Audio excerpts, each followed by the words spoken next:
Naniniwala po ang isang eksperto na walang mali sa ginawa po ng impeachment court na maghalal ng ibang presiding officer imbes na ang mismong Senate President.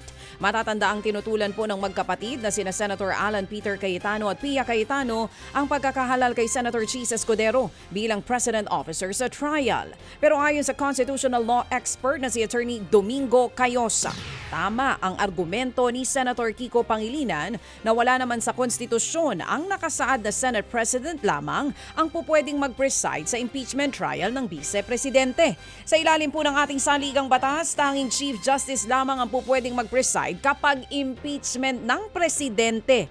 Pero ipinauubayan na nito sa Senado ang paggawa ng sariling rules kapag Vice Presidente at iba pang impeachable officials ang lilitisin. Ito po ang naging basihan ng majority bloc kaya inamyendahan ang Senate rules para maihalal si Escudero. Malinaw naman na wala sa konstitusyon, hindi tinatakda kung sino ang presiding officer.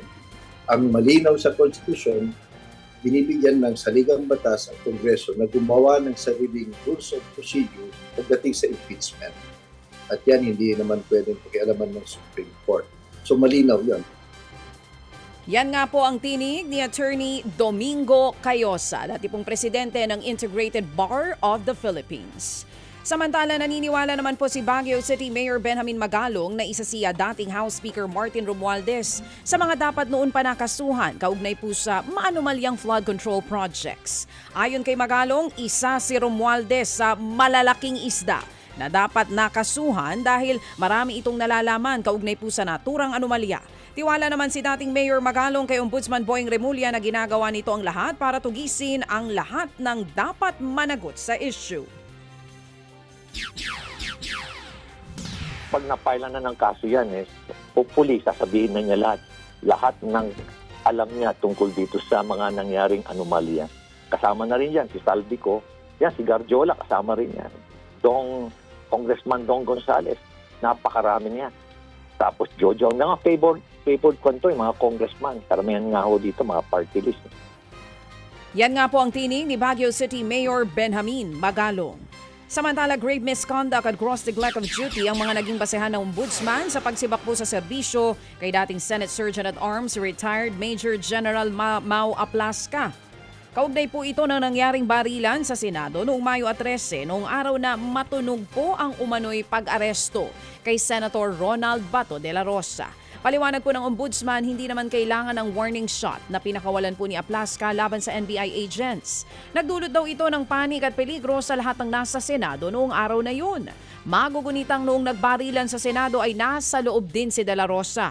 Matapos pong insidente, umalis ang senador ng compound at ngayon patuloy na hinahanap dahil nga sa kanyang arrest warrant mula po yan sa International Criminal Court.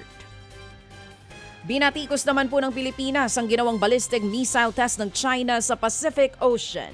Tinawag ng Department of National Defense o DND na reckless at pasikat ang ginawang missile test na layunin lamang daw ibida ang kakayahan ng China. Ipinapakita lamang daw nito na walang pakialam ang China kahit malagay sa peligro ang maliliit na bansa sa rehiyon dahil sa nasabing missile test.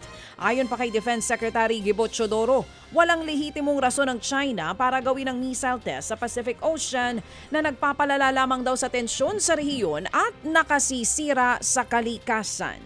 Mga kapatid, patuloy po kayong tumutok sa 105.9 True FM para sa totoong balita, impormasyon, music and entertainment. Mag-subscribe sa aming YouTube channel at podcast at sundan nyo kami sa Facebook, Instagram, X at TikTok sa True Network PH.